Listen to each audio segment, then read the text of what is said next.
Assalamu alaikum wa rahmatullahi wa barakatuh.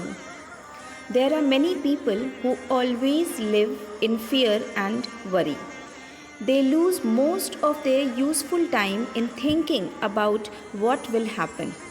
They are always engaged in thoughts as if something unpleasant and painful occurrences are going to happen. The mental unrest they go through seriously hampers their day to day productivity. Everyone should try his best to get rid of persistent, unpleasant thoughts. A student, a day before an exam, may think all questions will be uncommon. A jobless person may pass a sleepless night before an interview. A person can live in fear of having some dreadful disease, earthquake, or some other calamities. An ailing person or his family members may fear he will die. Let us try to find practical solutions and help such people. Decide whether the thought is rational. That all questions will be uncommon in the exam is irrational. That an asteroid is going to hit the earth and mankind will perish is irrational. If thought is rational, decide what is the probability of it happening. That a person will die of a common cold is almost improbable. That a person will be kidnapped in daylight in busy place is unlikely. If the probability is extremely low, try to overlook it. Counsel yourself that this is not going to happen. Trust Allah. That a person will be rejected in the interview and denied jobs is highly possible. If you leave home with open doors even for a while, theft is likely. A person on life support is likely to die. In such cases, consider the worst consequences. Think whether you can control the consequences or not. If yes, prepare accordingly. If you have any degree of control over the possible untoward results, take measures to prevent them as best as you can. Give the best possible interview with great confidence.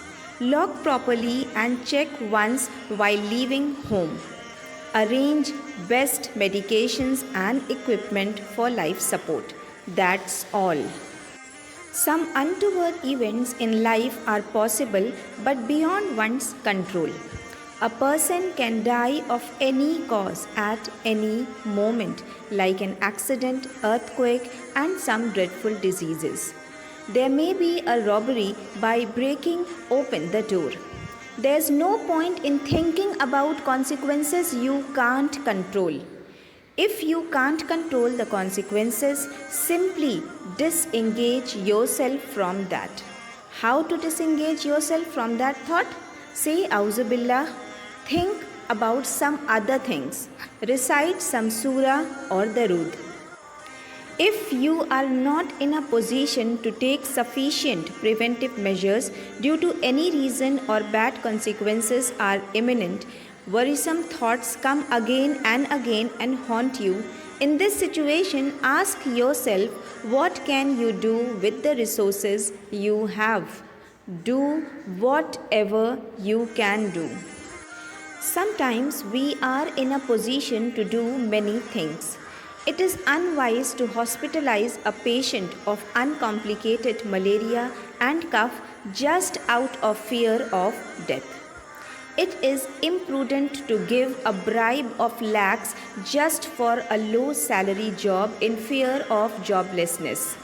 It is utter foolishness to spend lakhs in coaching centers when the desired results will be achieved by self-study or low-price tuition just because you are worried of cracking an entrance exam. So, ask what you should do instead of what you can do in such situations. Here is the role of decision-making ability. If you should do anything, do it. In all cases, hope for the best and prepare for the worst.